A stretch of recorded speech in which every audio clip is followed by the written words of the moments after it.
You're listening to the Angry Marks Podcast Network.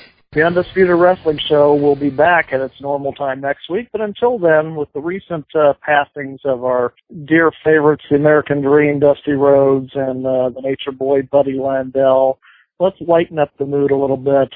Let's bring a classic episode that I don't believe has ever aired on the Angry Marks Podcast Network. We're going to bring to you from November of 2013, WWE Hall of Famer and original Diva, Sunny. That should lighten up the mood a little bit. All right. The Undisputed Wrestling Show. I am the Prophet Rick Craig, and I have my cast of merry men tonight. Sean Forster, how are you, sir? I'm doing good, ready to roll. All right. Bo Johnson, how are you, buddy? I'm a little chilly, but I'm ready to go. All right. St. Paisley, I have you as well? Yes, I am here. And do I have the Buckeye Big Mouth Brad Behringer in the house? Hey, I'm here ready to roll. All right. We proudly present a very special guest this evening. We have none other than Sunny. Tammy Lynn Sytch is with us tonight. Sunny, how are you tonight? I'm good, but that's the kind of introduction you're going to give me? Oh, my God, come on. You got to say, you know, the original Diva and 2011 WWE Hall of Famer Sunny. That's more like it. Well, I was going to get to that here in just a minute. Yeah. No excuses. No excuses. You're right. You're right. Hang on a second, Tammy. Good, but hang on just a second. I deserve this. Okay. All right, you feel better now, Tammy? Sure. All right. All right, so what's going on, guys? Well, we're going to talk with Tammy Lynn Sytch tonight and find out what's going on in life with you. But before we do, let's go back to the beginning of your wrestling days. How in the world did you end up in professional wrestling of all things?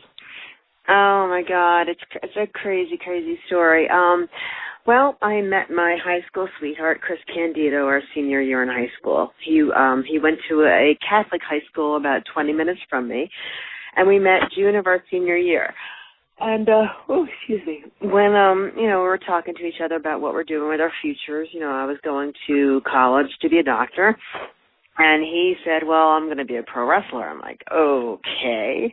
His grandfather was a wrestler, so it was just kind of the thing to do. So I was like, all right, whatever. I said, but you're going to go to college too, right? He's like, no. I was like, all righty. Let's see what's going on here. So, we started dating throughout the summer, and I was going around with him to his independent shows and, taking pictures of him, just for his own use and videotaping and things like that. And then, down the line, about a year goes by, and he gets a job down with Smoky Mountain Wrestling in Tennessee. So I figure he's moving down there. I might as well go with him. I'm not gonna, we're not gonna try to get a long distance relationship going. So we pack up, we move to Tennessee. I transfer colleges to UT Knoxville, and we were there for about a month when Jim Cornette, his boss, invited us out to dinner. So we're all excited. So we figured, okay, we're going to go to dinner, and he's going to find out all about his career and, his new job and what, Jim Cornette wants him to do. So we go to dinner, and within 5 minutes, Jim Cornette looks across the table and says, I need a girl. And I look at him, I'm like, excuse me? What are you talking about? He's like, just listen, just hear me out. I need a girl to, play this, northern bitchy college student type of a gimmick, a face that nobody's ever seen before, so it's believable, and blah, blah, blah, blah, blah.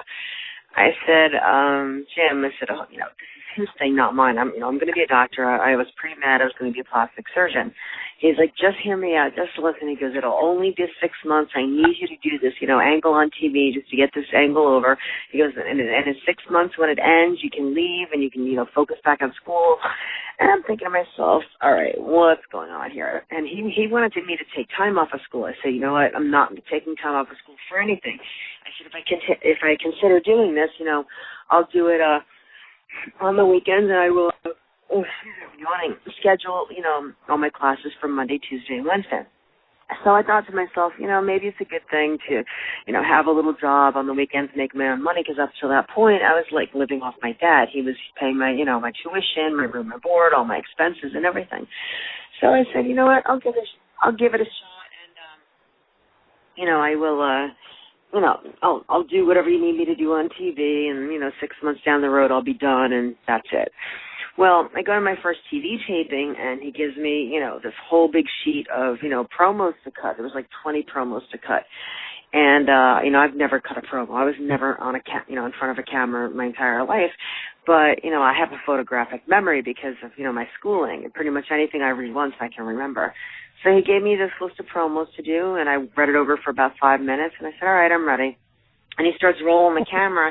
And one by one, I'm cutting these promos in one take, like perfectly. And his jaw's on the floor. He's like, holy shit, what did I discover here? A girl that can actually talk on camera.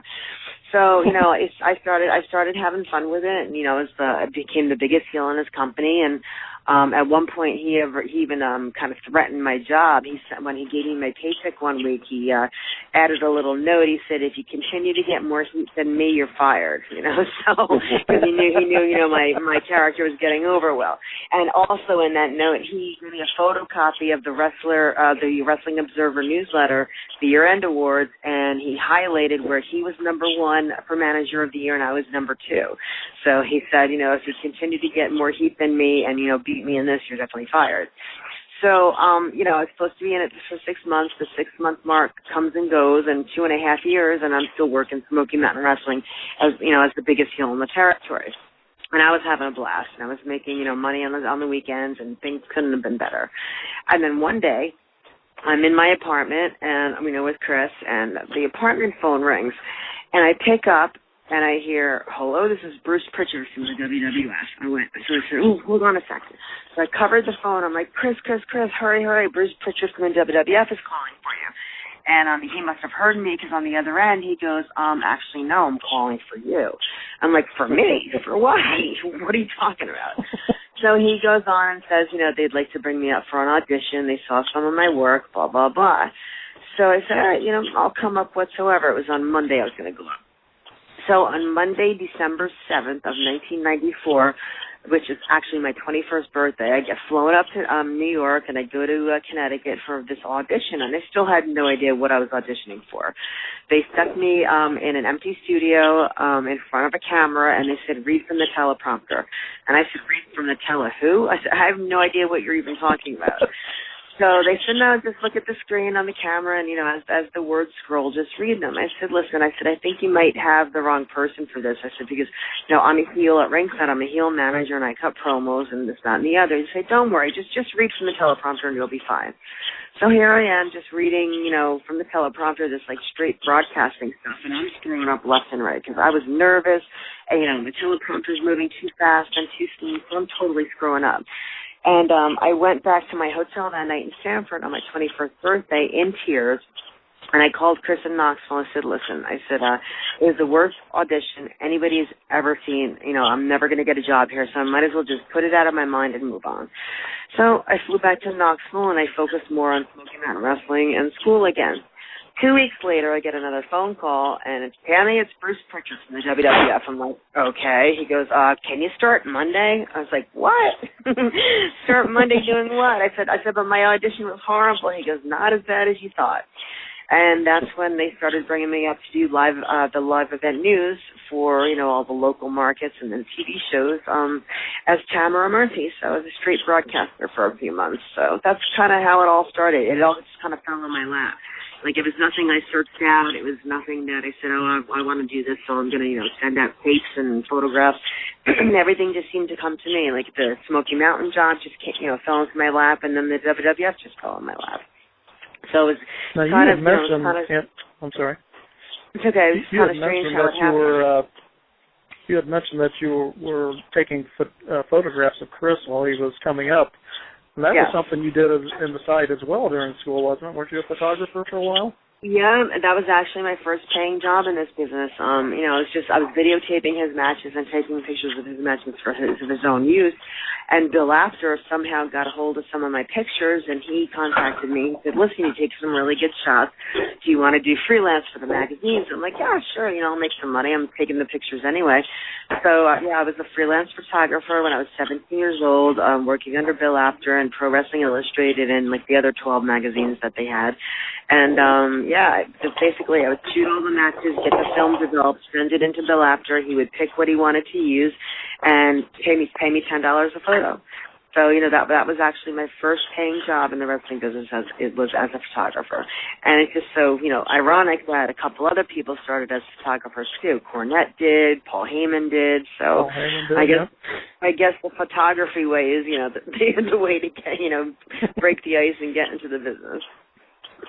So all those years when I was reading PWI and all of its sister publications, I was looking at original Tammy Sytch photographs. Yeah, you were. And one of my most famous shots I took, it was the only centerfold I ever got, and I can still picture it in my mind to this day. It was a centerfold of Ricky Morton, tarred and feathered. And that was my shot. So that was like my pride and joy to actually get a centerfold of my shot done. So it was pretty cool. Very cool. So had you ever, before meeting Chris, I guess, did you have any passing interest in wrestling, or did you know anything about it, or was it something you just kind of forced onto it by dating Chris? No, I was actually the biggest wrestling fan in the world when I was a kid, and a lot of this is in my book because there's a lot of things that people don't know about my childhood, so I put it all in my book. I was a huge wrestling fan when I was a kid. I probably started about 7 years old, and I went till about 14. Once puberty hit at 14, I kind of got out of wrestling and I became a cheerleader and everything like that. But, I was the biggest wrestling fan in the world. I watched it religiously on TV. My sister and my mom took me to every live event in the Meadowlands every single month. I had the same, front row ringside on the aisle seats every single month because my mom would go and wait at the box office for hours, to be first in line to get, the seats we wanted. And, I was a huge fan. And we actually, since we're from New Jersey, we would stop at a Howard Johnson's in Newark for dinner on our way up to, the Meadowlands. And one day we're there at the Howard Johnson's, and all of a sudden, the hotel lobby fills up with all the wrestlers: Paul Orndorff, Georgie Animal Steele, Ricky Steamboat, Barry Windham, you name it. And it just so happens that the Howard Johnson's that we chose to have dinner at was also the host hotel for the whole crew when they were in the area. So, I was in my glory, and I was taking, I got autographs of everyone, taking pictures with everyone, and I still have those pictures to this day, I really do, and a lot of those pictures are going in the book, like me with Terry Funk, me with Barry Windham, me with Ricky Steamboat, Junkyard Dog, and it was just like, a little girl's dream come true. I was, seeing all my heroes and getting their autographs and photos, and then that night I'd go and watch them, battle in the ring. So I was the biggest wrestling fan in the world. When the whole Wendy Richter and Cyndi Lauper thing started, that was it. That was it for me. I'm like, wow, girls can do this too. This is what I'm going to do one day. And I'm not going to tell you all the details, but I talk about it in my book about how I used to practice wrestling moves on my mom's bed, pretending it was my ring. And I had my own entrance music picked out. I had a name for myself picked out. And, I would put on my own little show against the Invisible Man in my mom's bedroom almost nightly. So, I was a huge, huge, huge wrestling fan when I was a kid. And then, like I said, once, puberty hit around 13, 14, I kind of got out of wrestling and became a cheerleader, and that's all that mattered. So then when I, met Chris, and I was like, oh, my God, this stuff again, So it was just it was almost like it was meant to be,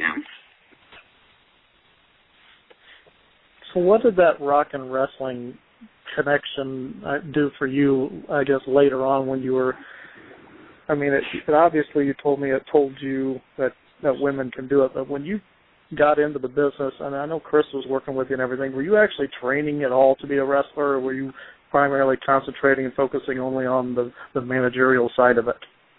Yeah, no, I had zero training whatsoever. I never went to a wrestling school. I never, no one ever really took me aside. I was basically learning on the job. I had Chris to learn from since the day we met, and, I'm working under Jim Cornette, and, who better to learn from to be a heel manager but Jim Cornette? Exactly. In my opinion, like he and Bobby the Brain, nobody can touch them. So he basically taught me, everything I know and almost everything he knows. So, it all just kind of fell into my lap. And when I started working, I had no idea what I was doing, but I kind of learned as I went along. And luckily it all came natural for me. So there wasn't, a whole lot of learning going on. I just went out there and did my thing. So yeah, I never went to any kind of wrestling school. I never had any formal training or anything like that. I was just, stuck ringside and stuck in front of a camera and told to, do my thing. So it was kind of like, the pressure was on. I was in the pressure cooker, and, I just managed to, do the best I could do every time. So thinking back on Jim Cornette, and I know this has been a while, but what's a couple things you can remember from Jim that has stuck in your mind all these years about the business that you've learned from him? Well, one of the main things that he taught me, and I actually try to instill this on everyone else that I meet that are, new in the business, he and Chris both raised me very old school. I'm a very old school mind when it comes to the business. I'm very big on seniority. I'm very big on respect. When you walk into a locker room, you walk up to everyone that's senior to you. You introduce yourself, and if you already know them, you introduce yourself again and say, it's a pleasure to see you again. You don't walk in, ignore everybody that's, been there and, working their butts off in the ring before you and just go about your business. I'm huge on respect. So that's one thing he taught me, is how to, respect the rest of the locker room. And actually, if you ever saw me at a convention like the NWA Legends Fest or anything like that, you'll see that all the old timers treat me a lot different than they treat other girls in this business, just because they know I'm old school and because I've given them the respect that they deserve over 23 years. So they treat me as like one of the boys when they won't even speak to some of the girls that are booked on these shows. So I did the right thing that way by following Cornette's advice. And besides the respect thing, he taught me that, if you want to do this, you have to learn your craft. You have to know the history of your craft. Like, for instance, if you want to be a lawyer, do you just walk into a courtroom one day and say, hey, I'm a lawyer, and then you start trying a case? No. You go to law school and you learn everything. You learn, all the laws and statutes and, all kinds of, case studies for years. So the same thing with wrestling. You want to be in the business, learn about it. So very, very quickly early on from Chris and Cornette, I learned the history of pro wrestling dating all the way back to 1905.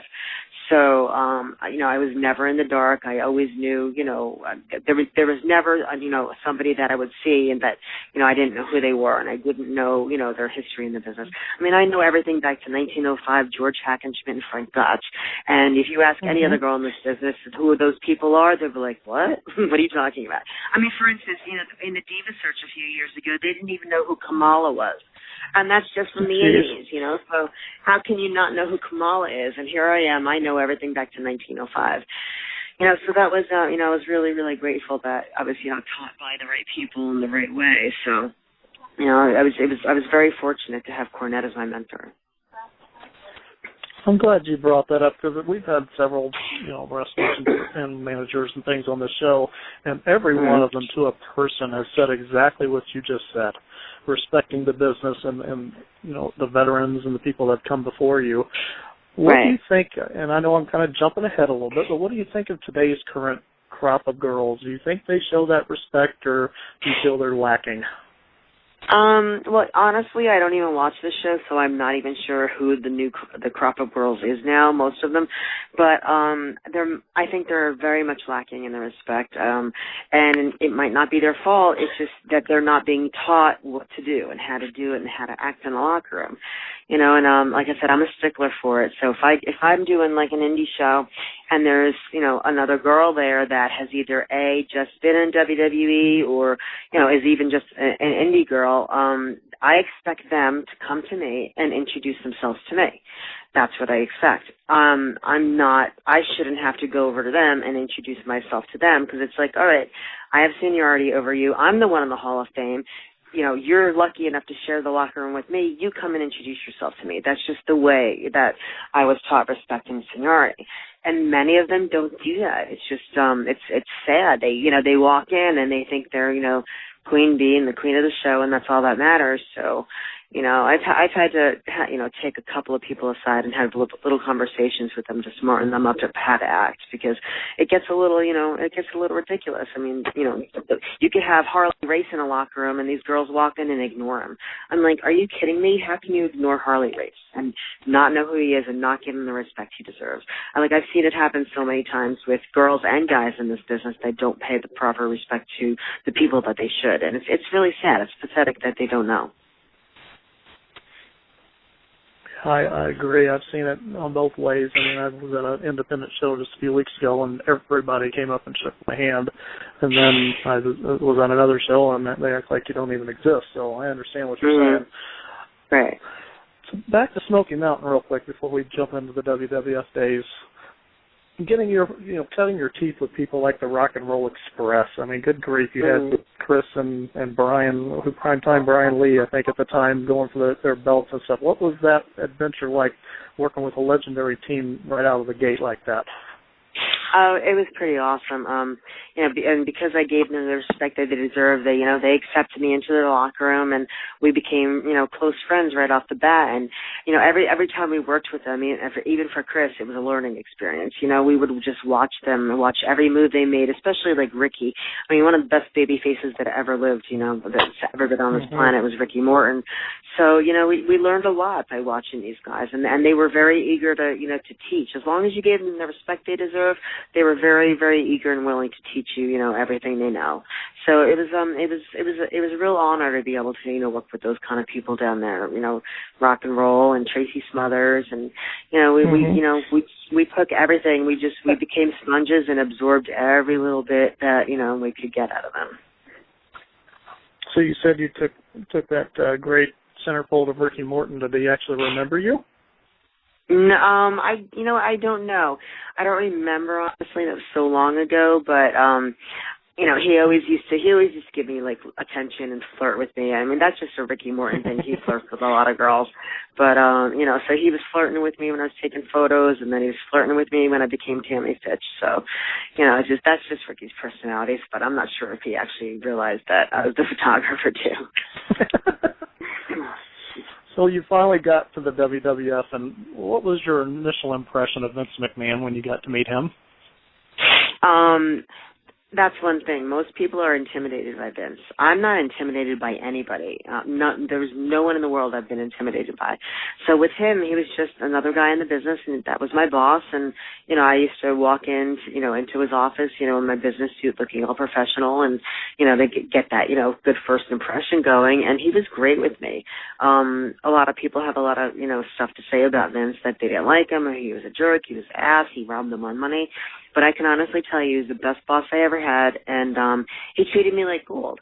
And what a lot of people don't realize is he is there to make money. It's a business. He's not there to be your friend, So he does give rewards to the people that are making him money.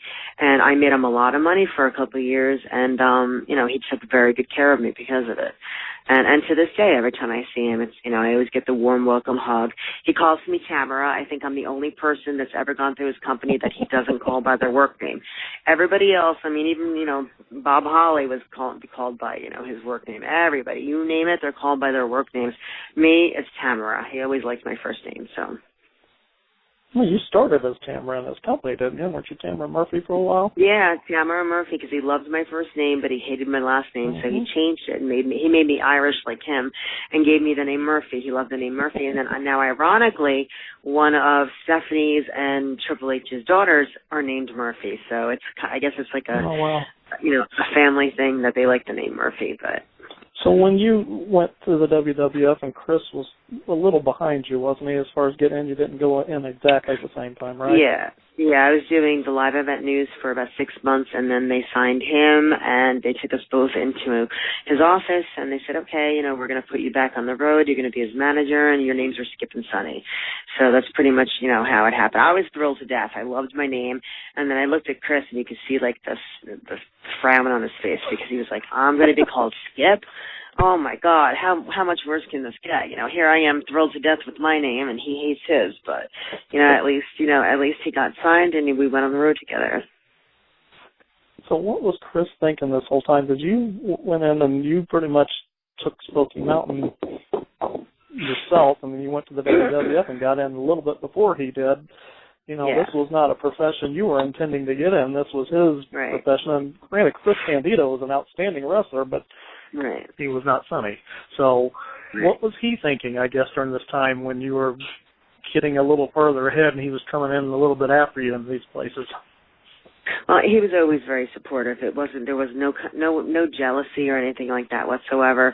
Because if you think about it, we were a couple, we were living together, so you know all the money went in the same place. So he was just very happy and very supportive, and you know tried to do everything he could to help me. And then you know they finally brought him up too, so it was just it made life a lot easier to bring him in too. And then in the meeting we had, they're like, okay, we're putting you back on the road. I'm like, oh thank God, thank God I'm back ringside. But even though I love doing the broadcasting, I really miss being a heel at ringside. So, yeah. Mm-hmm. So the Body Donnas, whose idea was that? That's a Vince McMahon thing. He created that. For a while, actually, they didn't know what to call us, and they didn't know what kind of gimmick they wanted us to have. And they decided on this gimmick. Do you remember Tony Little? He used to do those infomercials with the blonde ponytail. Yeah. Oh. Do you remember who that is? No. Vaguely. Okay, well, he used to do infomercials for, like, fitness equipment, things like that. He was a short, stocky guy with a blonde ponytail and a baseball cap. And he was always very, very hyper on his infomercials, like, buy this, you're going to be in the best shape of your life kind of thing. Well, that's how he described to Chris that he wanted the Skip character to be just like that. So Chris was like, oh, my God, I have to act like an asshole on TV.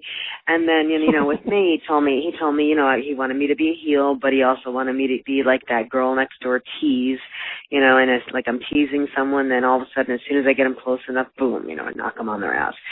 So, he explained, the whole thing about Body Donnas is, combined from the word body and prima donnas, and he wanted us to be like fitness gurus. So, we kind of, took that, and ran with it. And when we were first filming our 4, vignettes to air on TV before we started live, we were filming them in the gym in the WWF office. And all of a sudden, we're filming, and Vince comes in and sits down, and he says, okay, listen, this is how I want you to talk. This is how I want you to do it. So here he is acting out both parts. He's acting out the Skip part. He's acting out the Sonny part. So it's hysterical watching him walk all feminine and talking like a girl to be like, hi, I'm Sonny and everything like that. But yeah, he came in and he acted out how he wanted us to do our promos so we would know exactly. So, and then, we went on the road. The rest was history. So was it Bruce Pritchard who actually got his brother Tom into the group with you, or was that just coincidence? I'm not sure if he got Tom hired or not, or if Tom just got hired on his own. But, of course, when you have, a family member there, it helps you out a little bit. But as far as the gimmick goes, they wanted somebody to look like Chris's twin. But at the time, Tom had his long, brown curly hair with the highlights. He was so proud of his hair. So when they decided, when they told him, listen, we're gonna team you with, with Skip, and you're gonna be the Body Donnas, he's like, oh, okay, awesome, can't wait. Even though he kind of hated the gimmick, as far as Tom is concerned, a job is a job. So, and his brother Bruce, he goes, but there's a catch. He goes, what? He goes, you guys have to look identical. He goes, what are you talking about? He's like, see his hair? That's what you got to look like. And Tom was like, oh my God, are you serious? He had to, he had to get a crew cut and bleach it blonde, and he almost backed out of the whole thing. And then he realized, okay, it's a job. I need the money. I have a daughter that wants to get married, so I'm going to have to, do something to progress my future. So, he did it, and he cut all his hair off, bleached it blonde, and he became Zip.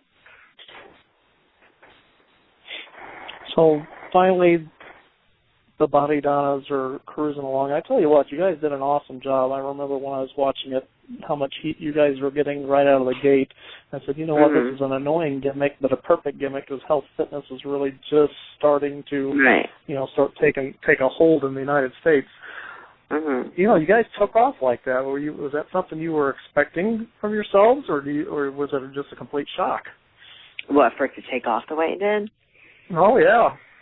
Yeah, and it was a complete shock. We had no idea what was in store for us, so we just took the ball and ran with it. Whatever happened. We were just gonna, give it 100% and do everything to the best of our ability. That's all we could do. So it was a very interesting transition in our lives. Well, after the Body Donuts finally got their tag team title and then the victory over the Godwins, then it seemed like it was Sunny turning on tag teams every time they lost the belt.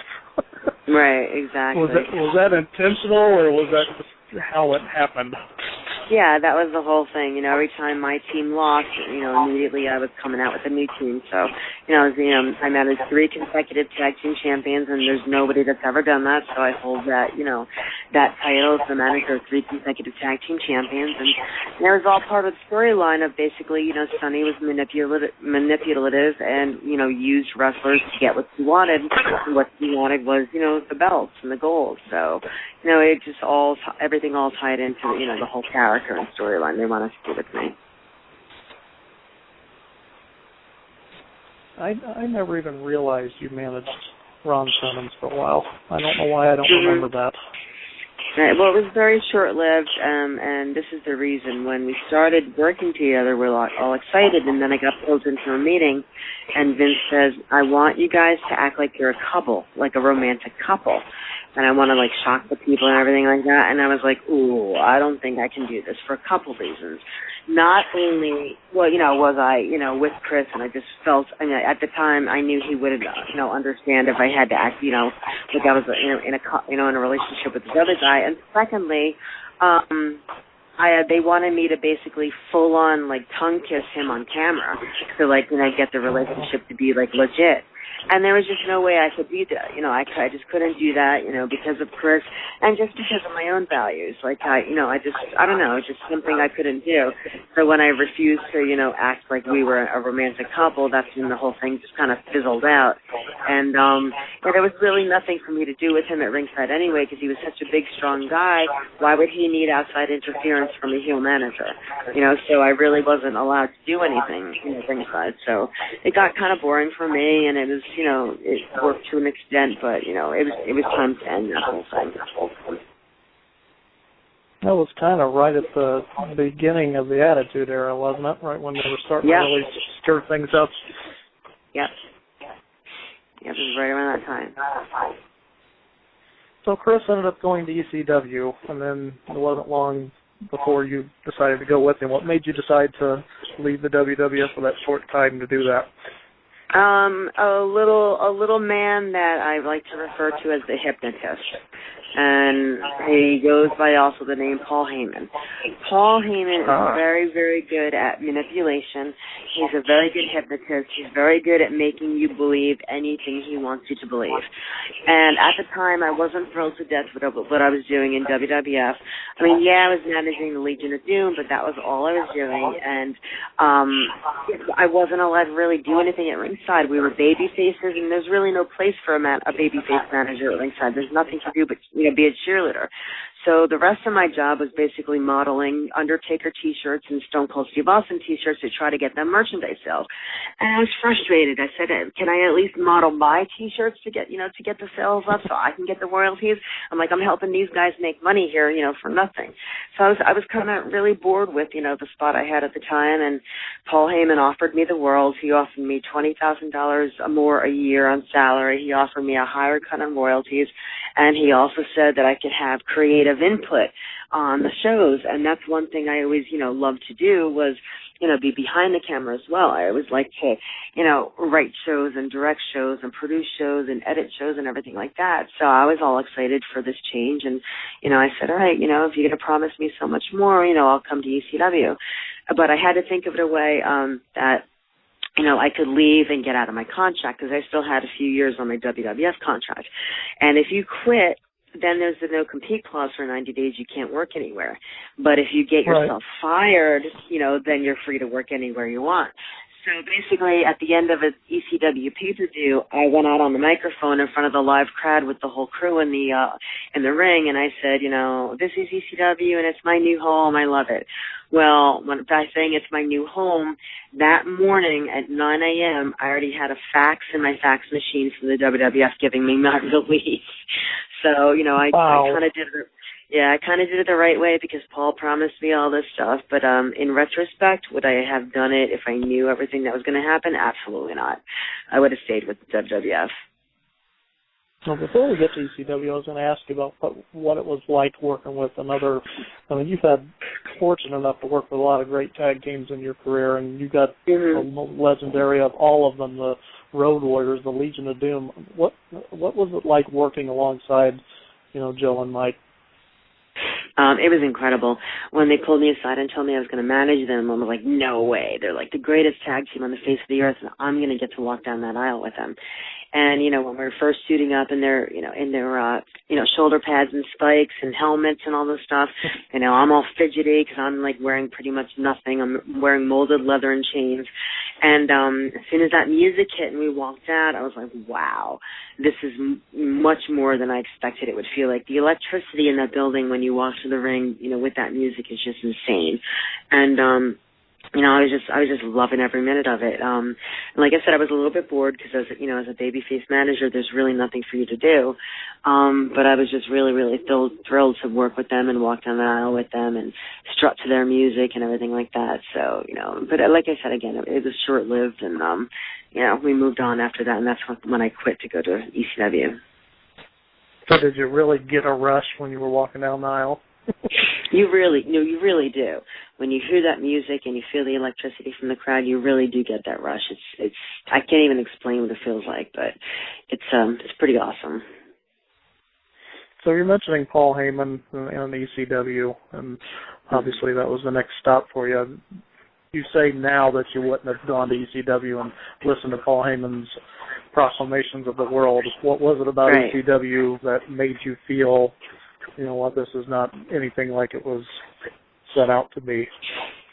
Well, at first it was really good. You know, I got to manage at ringside as a heel. I did get creative control. I was actually timing out pay-per-views in the back on headset. I had a lot of input.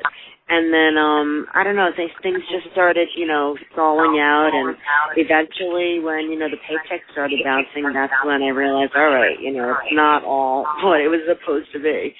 So, you know, in retrospect, you know, it was kind of a mistake for me to do. You know, I enjoyed being there, and I went there on my own accord, well, with, you know, his urging, but when I looked back on it, I was like, oh God, why were you so stupid? You should have stayed where you were with a nice cushy contract and, you know, put up with it. But yeah, so that's why I call Paul Heyman the hypnotist, and I wrote a lot about him in my book too. You'll have to read the chapter about him because there's a lot of things in there about him that nobody knows about that happened in my life. So it's a pretty interesting read about him. Absolutely, we'll definitely have to do that. You had a little bit of fun with Francine, though, when you were there, right? Oh, yeah. She's one of my best friends in this business, and we still keep in touch all the time. I went to her wedding and everything like that, so, you know, she loved having me out there, too, because, you know, we get to feed off of each other. So, you know, so we made the best of it, and we had some fun, and she knew I wasn't there trying to take her spot. I was a completely different character. So, you know, we got along great. I can't say that for the other girls. You know, a lot of the other girls would have battles in the locker room, but I seemed to get along with everyone when I was there. What made you decide to go by your real name at that time? I mean, a lot of the ladies will always come up with another name just to, you know, keep the stalker guys away, you know. What made you decide to go with your whole name? Well, that was kind of like a Paul Heyman idea too. He wanted me to be a little bit more in touch with the fans. He wanted the fans to realize that, okay, we're all human. And of course he couldn't use the Sunny name because that's copyrighted. So he's like, let's just use your real name. So, you know, that's just how it all started. And I actually hated using my real name. I mean, because he was calling me Tammy Lynn. No, that's not even my name. My name is Tamara Lynn, not Tammy Lynn. So it was kind of like a interesting adjustment. But he wanted me to be, you know, relatable to the fans. So he's like, we're going to have you just use your regular name. So I said, okay, you know, whatever you think is best. And, you know, that's what we did. So he couldn't come up with another Kamana Wanalea or anything of that nature, huh? I'm really glad he didn't. I would not want to be called Kamana Wanalea. definitely not. So you obviously saw the writing on the wall. ECW was having financial difficulties, and you end up in WCW. Right. But guess what? You got in there about the same time they were starting to have their problems too. What was when you got in there? What was it like? What was that locker room like? What was the atmosphere like for you? You know, you heard all the stories. You fought all the battles with between the WWF and WCW. Then you get into WCW at the tail end, and what did you see? Well, the whole thing about going to WCW, well, I can't give too much detail about this either because it is in my book, but let's just say it cost me and Chris $170,000 cash to be able to leave ECW and work for WCW. I can't give you all the details, but Paul Heyman basically swindled us out of a lot of money, and in order for us to get our release to start working in WCW, we pretty much had to sign off the money that we wouldn't sue him for it. So, yeah, he cost us a lot of money just to be able to leave ECW and to go to WCW and work. So it's a very sore subject with me because of what he put us through. But like I said, it's all in the book, so there's a lot of interesting stuff in the book. Cool. Did you enjoy the time that you had with Daphne and Crowbar with you and Chris? Yeah, that I did. I had fun with the girls. You know, they were really great girls, and none of us were wrestlers, so we did what we could out there, and we were pretty proud of ourselves. But just wrestling is not my first choice of things to do. But as far as the mixed match is concerned, I did the mixed matches in ECW with Glenn Storm and Dawn Marie, and then we moved on to the mixed matches in WCW. But here's how stupid WCW was. I mean, my strength is my voice and the gift of gab. Give me a microphone and I can talk for hours. My weakness is wrestling. I'm not a wrestler. I'm not any good at it. I never said I was, so why put me in a wrestling ring? But they had me doing these mixed matches, and I was kind of the stupid one that I started doing a dive off the top rope to the outside, onto both of the guys. And when, people got wind of that, they're like, oh, you have to do that dive all the time. I was like, oh, what did I get myself into? So I kind of buried myself that way. I kind of did it to myself, but, yeah, it was just very interesting. So after you guys, finally got your releases, I guess, from WCW, you went to Puerto Rico, and from what I understand, you had intentions of going to the IWA initially, but ended up with Cologne's WWC. Right. How did that work itself? Right. Well, we were both talking to Victor Quinones, and we were going to start for IWA. And less than a week before we were supposed to go down, we got a phone call from Sabu. Sabu's like one of our closest friends in the business. He's family. And he's like, hey, I got to ask you something. And Chris was like, sure, what, anything? He goes, you doing this thing with, Victor Quinones down there? And he's like, yeah. He goes, I've been asked by my uncle, the Sheik, to call you and to do him a favor and go to Carlos instead. And we were like, all right, why? And they said, well, IWA keeps taking all these big names, and Carlos, gets the short end of the stick, so that's why, they can never do good business. So he's like, with your name value, it'll help, Carlos out a lot. So as a favor to the original Sheik, Chris and I agreed, and we said, all right, we'll go to Carlos instead of IWA. And Victor Quinones was awesome. We've known him for years, and we got along with him great because he actually took us to Japan to Michinoko Pro when we were with WWF. And, we called him up and said, listen, we're going to kind of do this favor. And he totally understood. He's like, that's fine. You do what you got to do. And it was probably the worst mistake we could have made. We were supposed to go down there for 2 years, so I was all excited. I'm going to live on a beautiful island for 2 years, and we ended up leaving after 6 months. And I threatened Chris. I said, "I'm going home. If you want to come with me, come with me. If you don't expect me to send you money, because the way the WWC and Carlos Colon and Victor Jodico work is, when you first get there, they pay you your guarantee while you're staying in the hotel and everything. But as soon as you sign a lease for an apartment and you're stuck there, that's when the money starts, dwindling away and drizzling off. There were many shows that they tried to pay us in empanadillas and beer because they didn't have any money for us. And I'm sorry, but my landlord is not going to accept a 6-pack of beer as rent, So it was it really turned south, and it actually soured me and Chris both on the business, the way we were treated, by Carlos and the WWC down there. So at the 6-month mark, we decided to leave, and their business was so bad that we had to wait 2 weeks for a plane ticket to go home because they didn't have the money. And then finally, I went to Carlos's office and said, listen, you have to get us a flight to go home. We've been hanging out here for 2 weeks, not working, spending money for nothing. So, that's kind of how we, parted ways. He actually had to use his daughter's credit card to buy our flights home because he didn't have the money to do it. It was pretty sad and pathetic. Yeah, so I was really soured on the business. So when we came back and we actually went to live in Daytona Beach for a little while, I hated the business. I wanted nothing to do with it. I just wanted out completely. So that's one of the times I took some time off, in between Puerto Rico and, stuff in our lives. No, obviously you got back in the States, and then not terribly long after, it's when we lost Chris. Mm-hmm. I can't even imagine what that was like, but what made you decide, after you're already burnt out of the business, Chris is now gone, what made you decide to get back into it again? Well, after he passed away, I took a lot of time off because all I was doing was sitting in bed all day long, crying and blaming myself, and, I was miserable.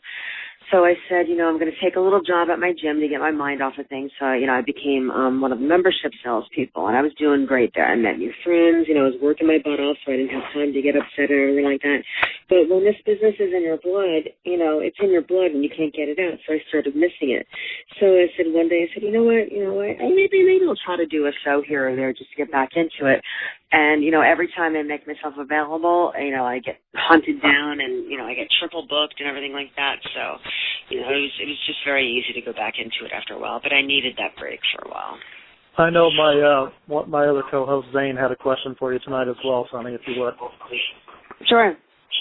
Hi, Sonny. This is Zane, and I'm such a huge fan. I had several of your T-shirts, and it was one of those things that you couldn't wear them out in public because you'd seem like a pervert, but I had them, and I'm seriously a big fan.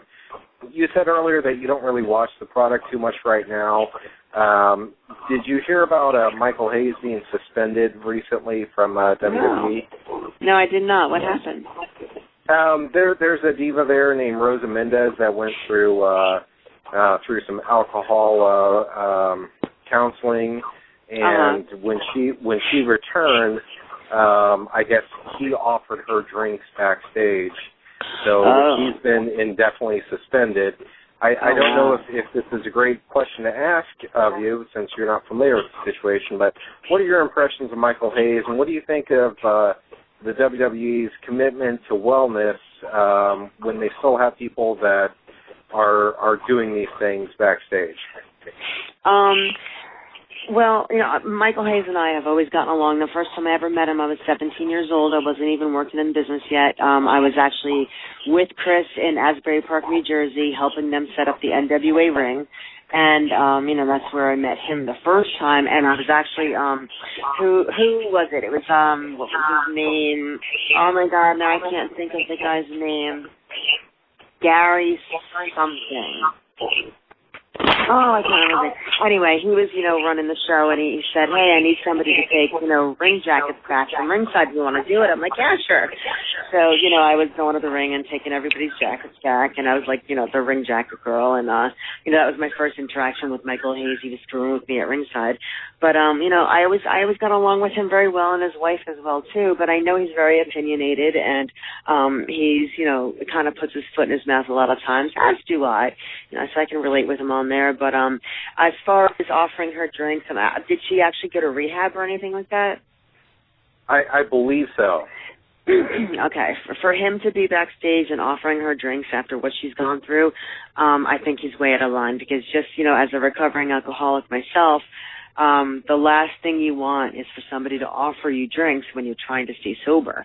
And if he did that, shame on him because that is the last thing you should do as far as, anybody who might have had an alcohol problem is concerned. So, I would be very, if I was, running that company, I would be very upset with them as well, and I probably would suspend them, because that's just it's insensitive, it's just the wrong thing to do, it's immoral, too much.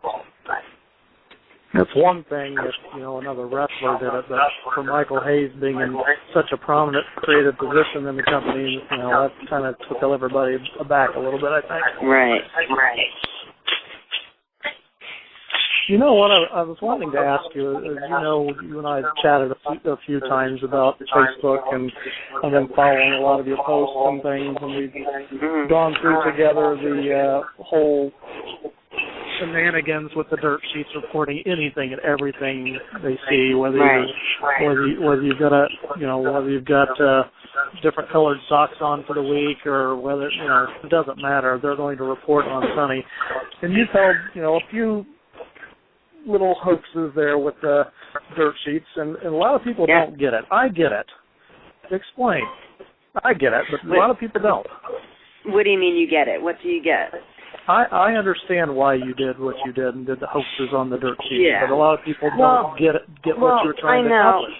I know. A lot of people were saying I was trying to get attention. I was doing the exact opposite. It's like no matter what I post on Facebook or Twitter about anything, it becomes like their headline news. They take, a simple status update that I might put. It could be about anything. It could be about what I'm cooking for dinner. It could be about flowers and trees outside, anything.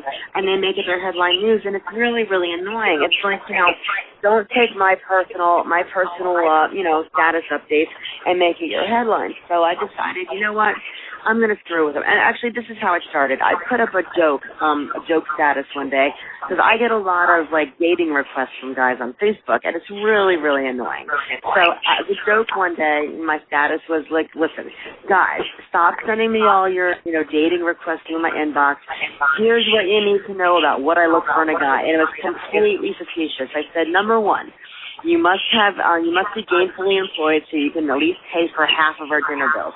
And that was kind of like a knock at a couple of guys that I was seeing recently, because I was paying for everything for these, young indie wrestlers.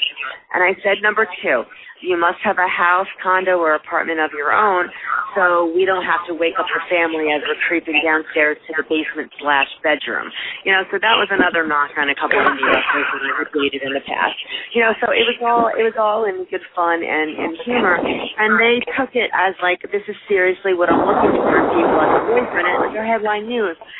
And I was like, this is ridiculous. So I said to myself, you know what? I'm going to feed them as much bullshit as possible through my status update, hoping they'll post it as their news headline. And when I expose them that, it was all made up, they'll look like assholes that made it their news, and hopefully they'll stop, posting everything I write on Facebook as their headline. And it worked, once I, exposed that everything was all made up. It was funny because a bunch of websites were writing to me saying, oh, we're going to blackball you and we're not going to write about you anymore on our websites. I said, good, that was the whole idea. The whole idea was to get you to stop writing about me. So, here they are, they think they're punishing me by not writing about me when that's exactly what my plan was all about. So, I had to do what I had to do, and it actually has worked. I rarely see, anything on websites anymore written about my status. It's good. All right, which one of you is breathing heavy into the phone? Yeah, there's a bit loud noise here. One of you is breathing into the phone like you're some obscene caller. Who is it? And now it stopped. Okay. It was so loud on my end I couldn't even hear myself talk. You were mentioning, Tammy, where you were saying that the dirt sheets don't want to write about you anymore after that, and then 3 days later you posted your adoption hopes, and there they were again. Well, no, that was part of it. That was part of the plan. I mean, it was after the whole, I'm adopting a Cambodian baby, and I forget what my other pranks were on them, but it was after that when I exposed that, listen, you jackasses, I'm not adopting a baby, and I'm not doing this, and I'm not doing that, and that's when they started threatening me because they realized that they wasted their time and by posting false information, and that's when they started saying, oh, we're going to blackball you, and we're not going to write about you anymore. I'm like, good, that was the whole idea. Thank you very much. So it's worked so far. So Tammy, what's going on with you right now? I know you're doing a lot of requests and things on Facebook. And you know what, guys? Just to let you know, Tammy has promised me she is not charging me $4 a minute for this interview. Well, I appreciate that. That's the one thing. I know how to market myself. I mean, I try to do everything I can to get my name out there and to make money off of my name. I mean, because this is my job. I'm not in this business to do it for free. I'm not in it for fun. This is my job. So, I mean, just think about it. If you're an advertising executive, are you going to sit on your ass and not do anything, or are you going to market your product to make the most money possible? You're going to market your product. And that's exactly what I do. Like what I am and what I do for a living, that's my product. And I take every advantage I can to market it and to make money off of it. So, I mean, my bookings are through the roof. I'm booked solid every weekend through January right now. I'm actually turning down bookings left and right because I'm overbooked. And, my fees even doubled. So I'm doing really, really well. Plus, I have my book coming out. My editor just got me back all my edited chapters, so I have to go through all those, and then it goes off to the printer. So that should be out by January or February. Also, do we have a name yet for it, Tammy? Yes, it's called A Star Shattered, and I designed the cover myself. It's going to be a hot pink jacket. The word star is going to look like a broken mirror. Like, imagine if you had a mirror formed in the word star and you dropped it and broke it. However the pieces lay when it broke, that's what it's going to look like on the cover. On the top left side is going to be one of my Hall of Fame pictures, like the most beautiful picture I've ever taken. And on the right, my mugshot. So it's got a really, really catchy cover, and, it's called A Star Shattered, and it's going to be available online and in bookstores. Also, I'm co-hosting a new TV show. It's called Bar Jitsu, the American Art of Bar Fighting. It's a guy show. It's kind of a combination of like the UFC and Mansers and the Man Show all rolled into one. We basically, our setting is in a bar, and we teach self-defense mechanisms, against bar fights. Like if some guy is coming at you with like a beer bottle, what would you do to defend yourself? And we go into, the dojo, and the owner and creator of the show is a 3-time black belt in ninjutsu, and he teaches the self-defense moves and everything like that. And then we put the guy back into the bar, and we show him kicking butt using the moves he learned. So it's a really cool concept, and it's original idea, and we have that in the works for spring. On also, the call thing I'm doing. Well, I've got a bunch of new T-shirts out, and they can be found on www.prowrestlingtees.com/Sunny. There's 7 new T-shirts that I designed. And then the call thing. I have a couple of friends that are models and actresses, and they noticed that they were doing this call, network thing through verifiedcall.com. So basically, you set up an account with this company, and, people can click on the link when they want to talk to you, set your own, price per minute. And believe it or not, mine is very inexpensive. Everybody I saw on there, they're charging like $6.99 a minute, $7.99 a minute, and I'm only charging, what I get is $2.99 a minute. It's $4 a minute because the company takes $1 off the top. And it's a secure setup where, when you click on, you put your credit card information and you choose the amount of minutes you want to talk on the phone, and then the company calls your cell phone and connects you. Then they call my cell phone and connect me. So neither of us see each other's phone numbers. It's completely safe and secure, and we get connected and we talk. And I've done a lot of these calls so far since I did it. So I've been on for 6 days. And, everybody's like really excited about it. They just think it's really cool to be able to, call me up and have a normal conversation. And they can ask me anything they want. They can ask me about wrestling. They can ask me about life. They can ask me for advice about relationships, anything they want. And I've had some really good conversations with some people who have called. And believe it or not, I already have repeat customers. They keep, a couple of them have already called back, like with more questions and stuff. So, it's really cool, but, I always hear backlash, anything I do, everybody's like, oh, well, she must be hard up for money because now she's charging fans, to call her. I'm not hard up for money in the least bit. I've more than enough, but I'm marketing myself. It's a way to make more money. If you had a way to make, money off of people calling you and talking to you on the phone, wouldn't you do it? If you had a following. Everybody would do it. It's just a way to market yourself. And, it's like, do I want to get a 9-to-5 job during the week to supplement my income? Absolutely not. Do I want to do it this way? Sure, I'll do it this way.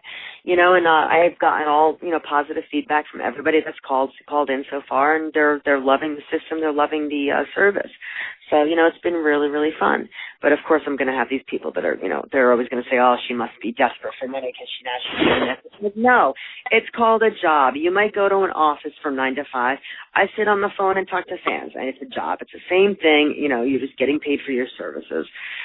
So it's just, it's just another thing on my plate. So, and it's working out very well so far. Tammy, I'm going to time out you here for a second because I'm going to rail against these people too, because I see it on Facebook. I see all the bashing that goes on. Tammy this, Tammy that. Tammy's taking advantage of their fans. Blah blah blah. Bull crap. I'm going to say, what country do we live? We live in America. America is a capitalist society. Right. Everybody's got their chance to make money in this country, and you know what? Wrestling is fleeting. It could be gone tomorrow for Tammy Sytch. Right. She's got to take advantage of any opportunity she's got while she can, and there's nothing wrong with what you're doing. I mean, and think about it. Am I forcing anyone to pay to call me? No. I'm putting a simple link on my Facebook page and Twitter saying, hey, if you'd like to talk to me on the phone, here's how you can do it. I'm not forcing anyone. I'm not twisting anybody's arm. I'm not threatening anybody saying you better call me and do this or else. It's totally on their own accord. So how am I taking advantage of anyone? I'm not. They're the ones who want to do it. So, who am I to deny them that? Now, which American male out there wouldn't want a spooning Tammy Sytch photo autographed? Give me a break, guys. I mean, and that's another thing, too. Like 3 years ago, I was the first one to do the bikini photo ops, at poolside, and I did them down at the, the NWA Fan Fest in Charlotte. And even when I did that, people were like, oh, my God, she's going to stand in a bikini next to the fans and charge more money. But, I mean, it took off. I mean, the fans loved it. I did so many pictures like that weekend. And then all of a sudden, all the other girls in the business realized, ooh, she made a lot of money doing this. Let's do this, too. So now everybody does bikini photo ops. So then this year I said, now, right? Right, now it's okay. So then, this year I said, okay, I'm going to one up myself. What can I do, better than pass the bikini photo ops? And I thought of the undercover thing. I mean, because if you remember, I had a segment on Raw for a little while. It was called Undercover with Sunny. It was like a little gossip show. So I just, took off on that, and I said, how would you feel to have your picture taken, kind of living your ultimate fantasy, laying next to me in bed? And all it was a 5-second photo op. Yes, it was $75, but people wanted to do it. I wasn't forcing anyone to do anything. I wasn't twisting their arm. I wasn't saying you have to take this picture or else. But these people said, wow, I can actually get a picture of myself laying in bed next to my teenage crush, my childhood crush. And it was great. I was hearing all the stuff that I'm prostituting myself. I'm like, come on. If we're fully dressed and it's a 5-second photo op and there's no physical contact whatsoever, how in the world am I prostituting myself? It just made no sense. It was just people that, there are vindictive, jealous people out there that when I have a brilliant original idea, they have to bash it. And I even said, all right, do you just wait until now 8 other girls decide to do these same kind of photo ops, then it's going to be okay, because 8 other girls do it. But, every time I think of something original and, brilliant, everybody just wants to bash it and bring it down. So it's just ridiculous. It's the story of my life. I don't even get upset about it anymore, because I know that every time I come up with an idea, it's going to get bashed in some way. And I guarantee you these bashers are the same ones who are going to pick up that phone and call me for $4 an hour. $4 a minute, Seriously. Not an hour. A minute. I'm sorry, $4 a minute, yeah. Okay, Tammy, this is where I promised you at the beginning of the show that I was going to do it correctly, okay?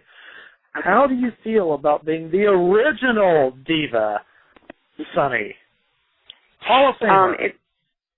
It's a really, really, really great thing. I was blessed to be in this business. I got very lucky. I wouldn't have changed it for the world. And to be able to come into this business and kind of change the way that, women were perceived in this business, because, before me, we had wrestlers. We had Sherry Martel, Alundra Blaze, Moolah, and then we had ballets, as in Miss Elizabeth. But for me to come in and, do everything that no woman has ever done before. I mean, no women co-hosted TV shows. No women did color commentary. No women did bikini layouts. no women, were the mouthpiece for, male wrestlers. It didn't happen. Elizabeth wasn't the mouthpiece for, Randy Savage. It was, for me to be allowed to do all these things, I felt, I was extremely blessed and lucky and I was actually very proud of myself that the company, respected me and trusted in me that I could do all this stuff and do it well. I do take pride in being like, the original and the pioneer and paving the way for everyone. Because once I started, everybody's like, wow, we can utilize girls for a lot more than just, having them a 5-minute match on TV or just standing and looking pretty at ringside. Girls can do more. So, I like to take the credit for that because I really was the first one to do all that stuff. I was the first one that ever showed up in a thong on WWE programming. I was the most downloaded celebrity on America Online in 1996 because of my photo shoots. I did a lot of firsts, and nobody can take that away from me. So. Well, we've gone way over time with Sunny tonight, and it was worth every minute, so we appreciate it very much. What do you want to say before we let you go tonight? What do you want to tell all your fans out there who's been listening tonight? Just keep an eye on everything I'm doing. Watch out for my book release. Like I said, hopefully it'll be January or February at the latest. You can follow me on Facebook. It's facebook.com/Tamara.Sytch. It's the only real page I have. And on Twitter, I'm WWE HOFER Sunny. So it's WWE Hall of Famer Sunny. And I have a new website opening up soon. It's theoriginaldiva.net. And just keep an eye out for my book and my new TV show next year. Go and check out my new T-shirts for sale. It's prowrestlingtees.com/Sunny. And what else?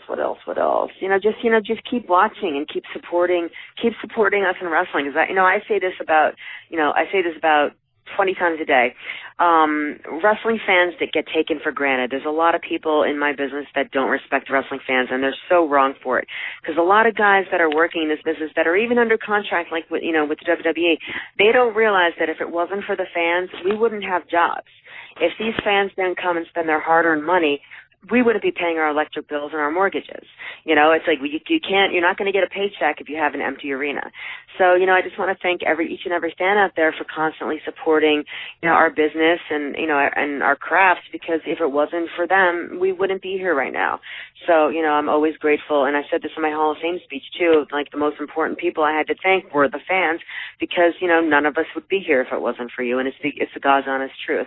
So I just really want to thank everybody for their continued support.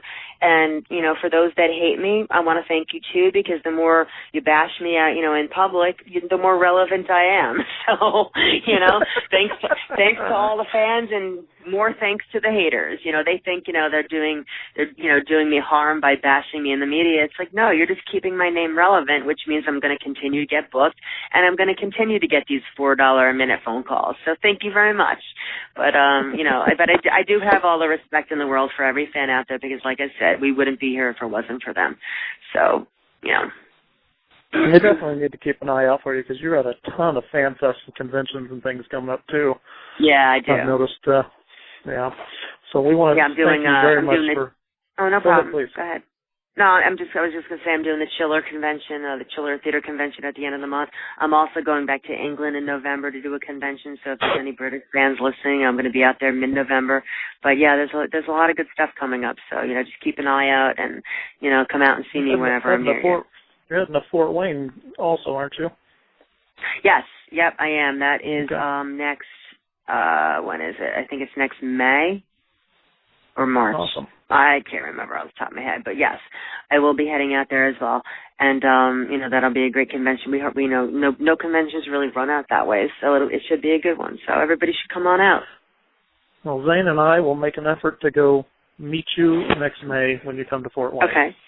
Sounds good. I hope to see you there. No, we will make an effort. We will be there. Good. We will be there, Zane. Thank you. Sonny, thank you so much for joining us tonight. It was an incredible honor to have you tonight, and very gracious of you. Anytime, guys. Anytime Thank you, at Sonny. all. I love you. Thanks, guys. Love you, too. We'll talk Stay to you cool, soon. guys. Thank you. All right. Bye-bye. Bye-bye. Oh, the Hall of Famer Sonny with us tonight. Went a little bit over time, but it's always worth it. You're listening to the Angry Marks Podcast Network.